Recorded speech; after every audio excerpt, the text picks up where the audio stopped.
with great pleasure, I'd like to welcome Norman Jope.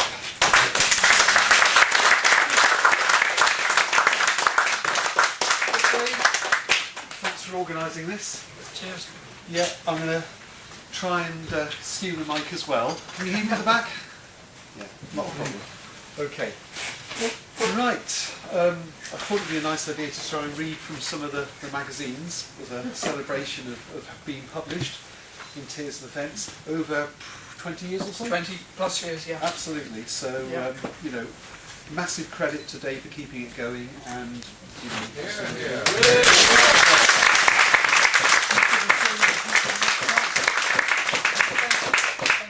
Right, this one is actually about the past. Well, a lot of poems about the past, but, inevitably. But it's about the fictionalisation of the past, the way we edit it and recreate it in the present, which I think is quite a pertinent theme at the moment for all sorts of topical reasons. And it's called I Let It All Settle. Approaching midnight, Fripp and Eno on the headphones, repeating Evening Star for the umpteenth time. On a misty autumn evening, Vega, Deneb and Altair obscured in haze as I face the east and right. What is in my head? Exhaustion. What is on my mind? Nothing. Not even the day to come, or the 30 years that passed since I first heard this music in the bedroom of the briefest of girlfriends met a week before college. I stand by the wall of that bedroom, ghost voyeur, unseen by my 22-year-old self, nervous and lustful and displaced, by his 19-year-old lover, torn between letting it happen and holding back for the adventures to come.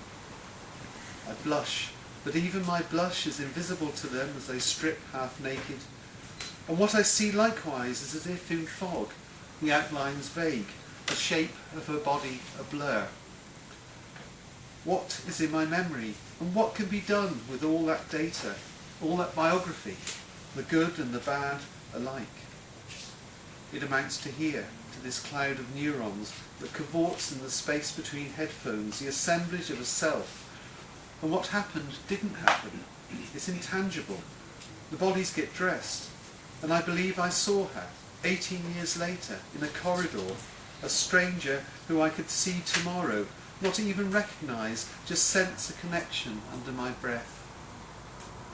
We acquire such moments, and as we die, they disappear from view, as do the words that describe them in their time, as continents change their shapes, as the plough grows descended, and the evening star in time is swallowed up by the sun. There's nothing to worry about, said the hirelings as they swung, the businessman and his boyfriend clean out of the window to descend in azure sky from a penthouse. No guilt, it's all been written, and however many bodies they dig up, however many tombstones they remove, however many plaques, the past remains unreal, even if the scars still hurt, and the present too becomes unreal, drifting into the same oblivion. So I let it all settle. There is nothing but cloud in my head.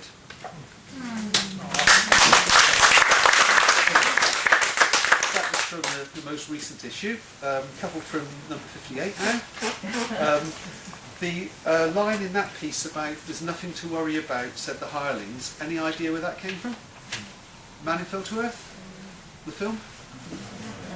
Yeah, it's when they throw this guy out of a window, very spectacularly. And this is a sort of a slightly clumsy sort of intro into the next two pieces I'm going to read, because these are also about films that are directed by Nicholas Roeg. So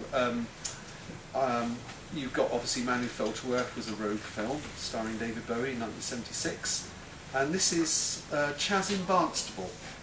And Chas in Barnstable relates to the film Performance. If you've seen Performance, you'll know that at one point there was a possibility of Chas, the Cockney geezer gangster villain, heading off to Barnstable. And actually, if he'd done so, then you'd have a very different film on your hands. And I was in Barnstable, sitting in this rather sedate hotel called the Royal and Fortescue, having a coffee, I thought of Chaz. So this is Chaz in Barnstable. What sadist in me led me to hole up in the lounge at the Royal and Fortescue? I shudder to think. It was not what I'd intended. Boarding that early train at Waterloo, escaping a script that would have made me immortal, yet destroyed me, too, in a single sweep of a panning camera. And so it has come to pass that neither Flowers nor Moody sit on that sofa, but two sweet-faced elderly Devon ladies talking of days out in Linton. And so it is that Turner and Thurber cook up mushrooms in another world in which there is, and this is so hard to believe, both beauty and sex, as well as blues licks torn from an old guitar. It is both as if I have lived too long and never lived at all. On the walk from the station, the superstore car parks were full. On the bridge, the view of the neat white town was so banal as to seem apocalyptic. And it's far too late to long for Thurber's jewel-strewn flesh, or her lynx-like man-girl games, or her French companion's girl-boy beauty. All the splendid orgies spawned were memories, accompanying me as I sit and drain this cafetiere. They dwindle by the minute, and who have I to perform to? What racket can I milk, when chucking out time for the yokels at the bars is as wild as it gets? Perhaps it's not too late after all for the Anabasis to Paris Square, strange games at midnight zenith, or a burial under the boards.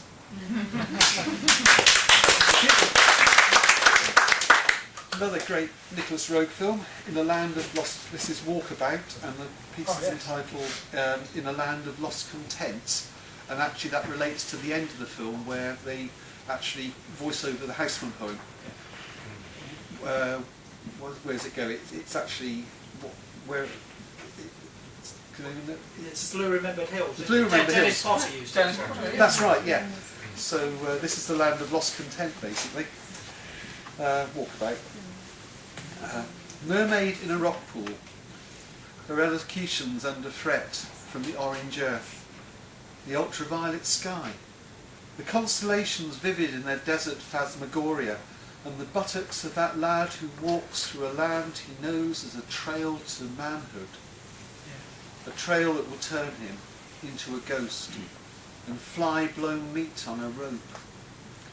There's no dialogue possible, just languages abrading, and her little brother's semaphore can't bridge this gap.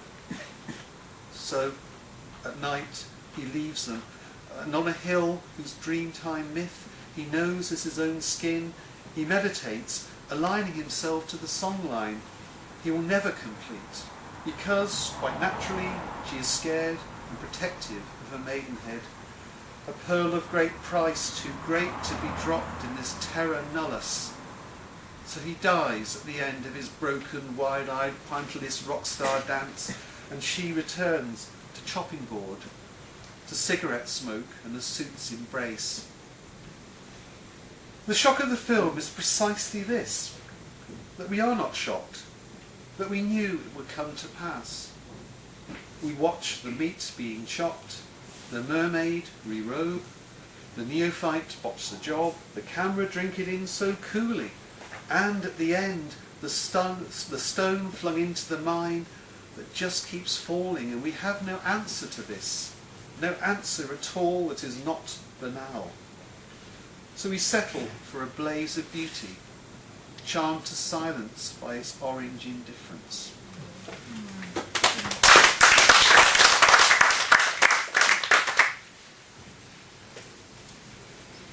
Sarah, in this excellent set, read a piece about Ulrika Meinhof, a number of pieces about Ulrika Meinhof, who would have been 80 this month. It's quite something to think about.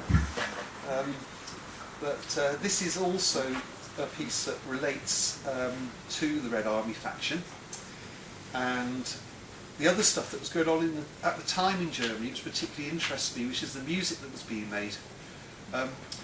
goes under the sort of the rather insulting collective name of krautrock, but it's something that's influenced a lot of musicians since and has become, more and more fashionable over time. And in this piece I try and relate the two. So, transgression made simple.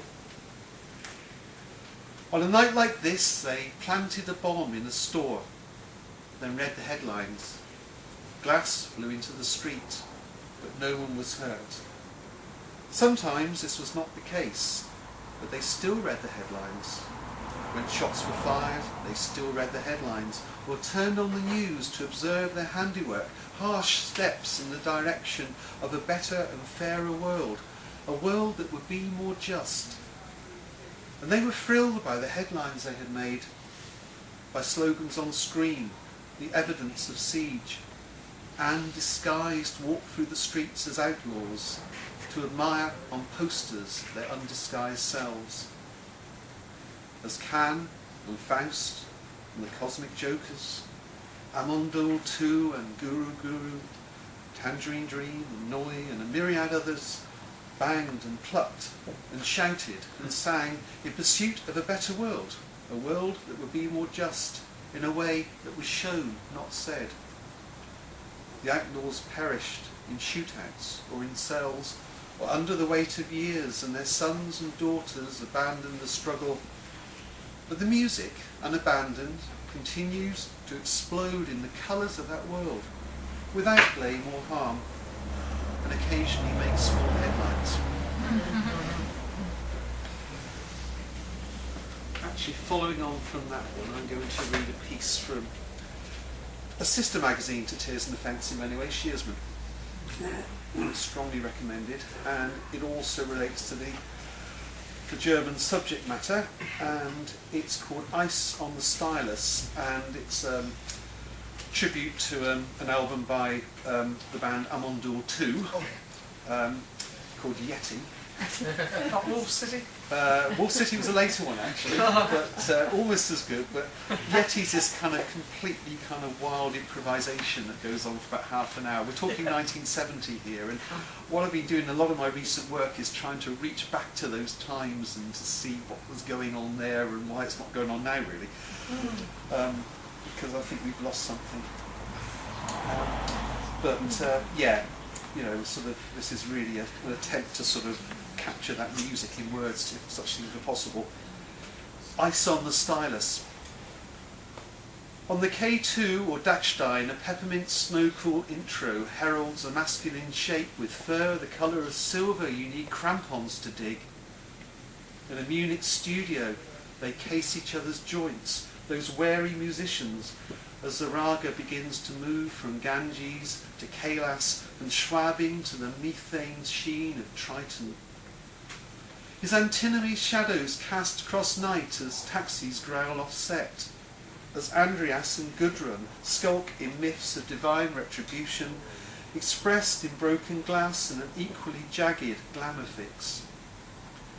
He walks by way of this music into Bavarian pastures, half iced like Herzog, striding to oppose a death that did not happen. For what is ahead in this place and time is all tomorrow. Opals and Porsches race from the foul paternal darkness into a place the blood friends mapped 6 centuries before. What restlessness, what ambition is encoded here. A being like an iceberg, like a mineral golem, strides beyond the TV towers and stage-set precincts, into step space and space step, into all winged hurls, and slows to percussive applause. A bass motif repeats, and we are on the plateau. It is 1971, with infinite oil, and a glorious hubris we lack. Note by exultant note, he crosses our path once more.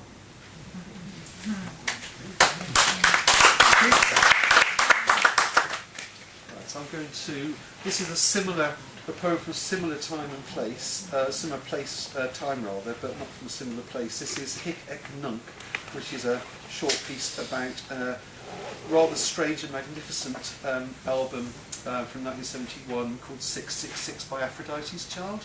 Does anyone know it? One of those kind of lost classics. Absolutely, but it works in the present tense, and again it's one of those strange albums that gets cited as an influence even now. And what I like about that album, and what I like in art, in poetry, is ambition and the desire to actually take on things really. And although it's a flawed album, you can to actually sort of come up with a double album based on the theme of the apocalypse is it's a kind of ambition that I appreciate really. Hic et nunc, which of course means here and now. At the time the album was made, it's actually Aphrodite's Child were a Greek band, and they were exiled in Paris at the time due to the junta and the stuff that was going on. So that element I think is there as well. Paris exiles summon Aegean light. Marmoreal whites and blues explode as the rush of apocalypse and liberation floods through fingers and minds. In 70 minutes, the world's made mad. Outside the candy-striped circus tent in which John's revelations are enacted, they propose that it's happening for real, and that the beasts can be drowned forever with their guns and shackles and prods. Love, they dream, is always dangerous. It turns all ones to an ecstatic zero, a mouth through which the celebrated actress comes and comes and comes again to a snare drum's devilish heartbeat. Echoes from three sides widen the fourth. All voices, drums and guitars ascend to a transcendental car crash wrenched through speakers. Oh, the desert march of their yearning, to the water's edge, the breeze off Patmos at dusk. Right, I'm going to read a couple of pieces from the most recent issue of Shearsman now. The first one is called Nightfall, and as people who know my work are aware, I write a lot about place and landscape, but the idea of sort of being rooted in one place is one that is alien to me, and I think is alien to the 21st century. So, and some of the work I do actually relates to places I've not visited. And I think that's valid really, because we're everywhere and nowhere now really. And this piece is set in the Auvergne, and it's a sort of a mythical landscape for me that I haven't yet visited. So it kind of relates, to how I write about it, I suppose. Nightfall. The volcano's shadow hutches birds on this late spring evening. Spread out in its wake is a succulent country with its myriad fields. It is still there to be eaten, and my life is so brief that I mourn and celebrate this fact as I sit on a hill in the Auvergne by the power of remote viewing, listening hard to the final evensongs of tiny birds, and in love with the tiles of isolated farms and pungent herbs the colour of stars. Mortal in the face of earth and sky and gods, who withhold their blessings yet persist on the far side of cloud, I consider my words. And what remains is a passage of a mind through time to nakedness and numbness, an absence into which the fading song will fall as if into a well, as the green volcano merges its shadow with the night. At the end of this longest of days, I am dumbstruck by my strangeness, by the magic of my brevity, by my life so singular and uncanny that somehow it seems mythical, no matter how mundane. And perhaps I think it is you that dreamt me, as I watch the stars come out in a darkening space that arches over Europe. And perhaps that space will contain us in our deaths as in our lives, in an afterlife of birdsong and pipistrelles darting, beating winged hands in the dark. For now, however, the birds are hushed, more mortal than benighted, I am backlit by death.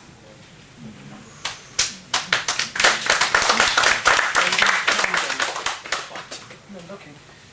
One more? One more. One more. Okay, I'll finish with this one then, which is also from the latest Shearsman, An Old Vacation in a New City. That's kind of a Bowie allusion. There's a track on Low, a new career in a new town. So that's where the title came from. Anyway, an old vocation in a new city.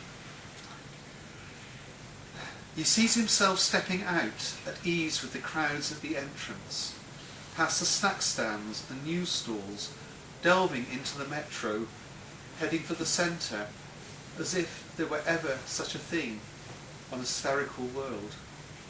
He sees himself with his usual hunger for places, faces, spaces, the delirious sensations of life, its flavours and favours, its spices and nostrums make up the map of his desire, a map he is still unfolding and will see him through to his journey's end.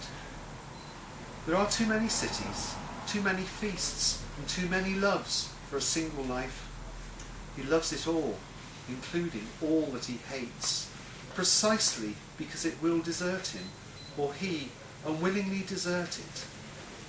And this, for his generation, deprived of the immortality that human consciousness deserves, is the nature of the bargain. Here, so vividly here now, it will all be gone in a matter of years.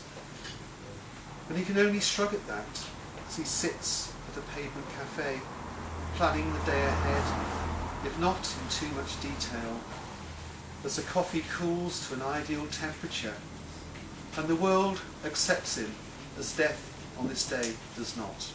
Thank you very much.